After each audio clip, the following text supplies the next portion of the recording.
वक्त जिस तरीके का आक्रामक मोड भारत ने अपनाया है ना, वैसा पहले कभी देखने को नहीं मिला था। नेवल वॉरशिप यानी कि युद्धपोत, सबमरीन हंटर पीएटाई ताइवान स्ट्रेट में क्यों घुसा है भारत? बिल्कुल सही सुना है, कानों को एकदम से सही सुनाई दिया है। जहां चाइना इस वक्त श्रीलंका में अपने जासूसी जहाज भेज रहा है, तो भारत अपनी नौसेना को उतार रहा है ताइवान स्ट्रेट में, और वो भी इस बार खुल्लम खुल्ला। क्या आर पार के मोड में आ गया है भारत? जानेंगे जियोपॉलिटिक्स में क्या कुछ चल रहा है, आइए जानते हैं इन खबरों को विस्तार से। एक बड़ी पुरानी कहावत है, चोर उचक्का चौधरी कुटनी भई प्रधान। चाइना पे भरोसा नहीं किया जा सकता है और ये चीज देखने को मिल रहा है। चीन इन दिनों हिंद महासागर की खाक छानने में जुटा हुआ है। इसी कड़ी में चीन का एक जासूसी जहाज श्रीलंका के कोलंबो बंदरगाह पर पहुंचा है और आपको बता दें, इस जहाज के कोलंबो पहुंचने पर श्रीलंकाई नौसेना ने स्वागत किया है। चीन के इस जासूसी जहाज का नाम है हाई यांग 24 हाओ। चीन इसे पीपुल्स लिबरेशन आर्मी नेवी का एक रिसर्च एंड सर्वे जहाज बताता है।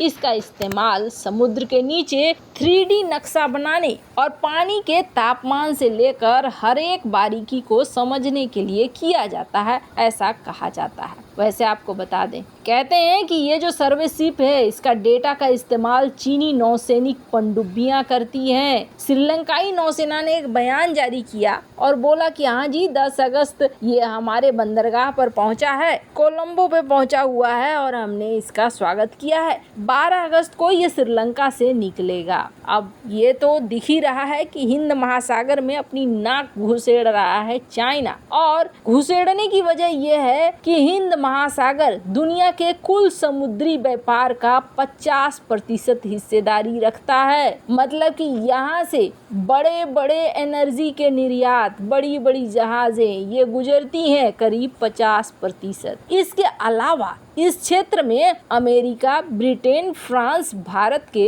कई महत्वपूर्ण नौसैनिक अड्डे भी हैं। चीन की कोशिश है कि हिंद महासागर में वो घुसे, एक प्रभावी नौसैनिक शक्ति खड़ा करे। इस इलाके में चीन का वैसे एक नौसैनिक अड्डा है जो जिबूती में है और दूसरा तीसरा खोलने के चक्कर में है। कहा जाता है कि हम्बनटोटा पोर्ट पर दाव ही चाइना ने इसलिए लगाया था कि भविष्य में यहाँ एक मिलिट्री बेस खोल सके। तो फिलहाल श्रीलंका पहुंचा हुआ है ये जासूसी जहाज, और जाहिर सी बात है हिंद महासागर में बाकी की जासूसी करेगा तो भारत की भी जासूसी करेगा। पर क्या भारत चुपचाप बैठा है? जी नहीं, इस बार तो ऐसा लग रहा है जैसे कि भारत पूरे आर पार वाले मोड में आ गया है। ये जो इलाका देख रहे हैं, इस इलाके को कहते हैं ताइवान स्ट्रेट, और आजकल ताइवान स्ट्रेट के आसपास चाइना बार बार कभी अपनी नेवी को भेज देता है तो ऊपर आसमान में फाइटर जेट भेज देता है। ये चीजें हमने देखी है।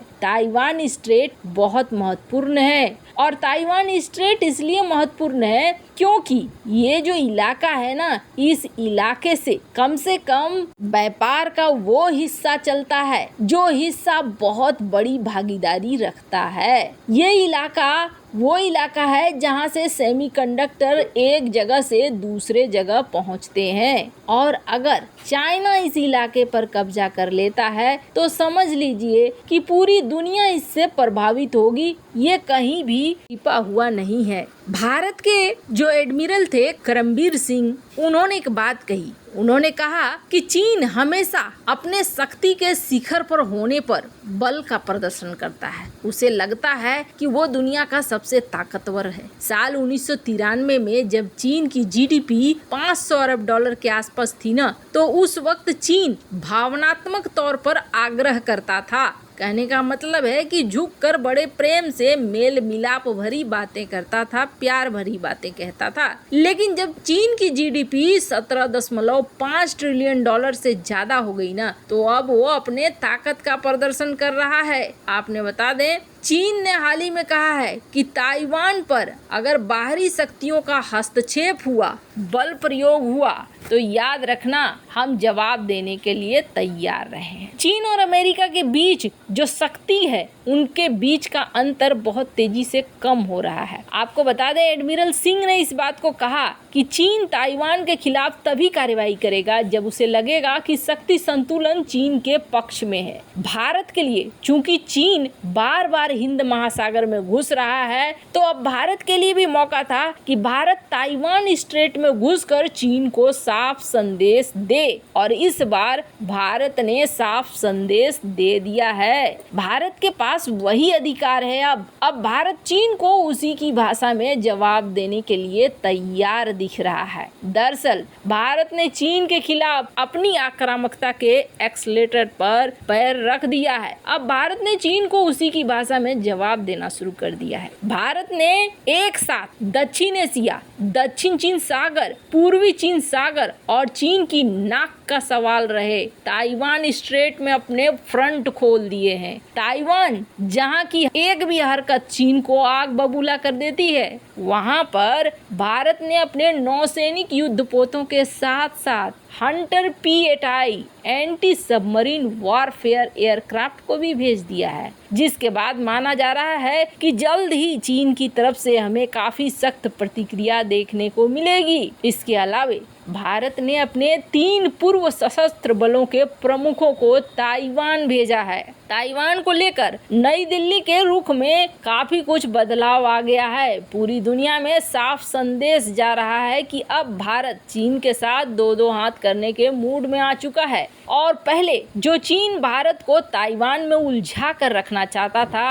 अब भारत चीन की उस रणनीति को काउंटर करने के लिए ताइवान स्ट्रेट पहुंच गया है। भारतीय नौसेना के पूर्व प्रमुख एडमिरल करम सिंह ने साफ किया है कि ताइवान जलडमरू मध्य यानी कि ताइवान स्ट्रेट अब एक टकराव केंद्र में बदल रहा है। ताइवान में कैटागलन फोरम के 2023 इंडो पैसिफिक सुरक्षा संवाद में पहुंचे हैं पूर्व एडमिरल। इन्होंने अब यहाँ पर कई सारी बातें खोलनी शुरू कर दी है। उन्होंने कहा है स्थिरता को रोकने के लिए यहाँ पर आना पड़ेगा। अगर बीजिंग ताइवान द्वीप के खिलाफ बल प्रयोग की अपनी धमकियों पर कार्रवाई करने का फैसला करता है, तो भारत पर भी प्रतिकूल असर पड़ेगा। भारत का आधा व्यापार इसी दिशा में पूर्व की ओर जाता है, और ताइवान की लड़ाई भारत के सप्लाई चेन को पूरी तरीके से रोक देगी, जिससे भारतीय उद्योग पर भी खतरनाक प्रभाव पड़ेगा। वहीं भारत में सेमीकंडक्टर आपूर्ति में व्यवधान आएगा। भारत के कई सेक्टर को न सिर्फ अपंग बना सकता है, बल्कि भारत में भारी बेरोजगारी भी उत्पन्न कर सकता है। वहीं ताइवान स्ट्रेट में महत्वपूर्ण केबल बिछाए गए हैं, जिन्हें आने वाला नुकसान डेटा फ्लो को ध्वस्त कर सकता है। एडमिरल सिंह का कहना है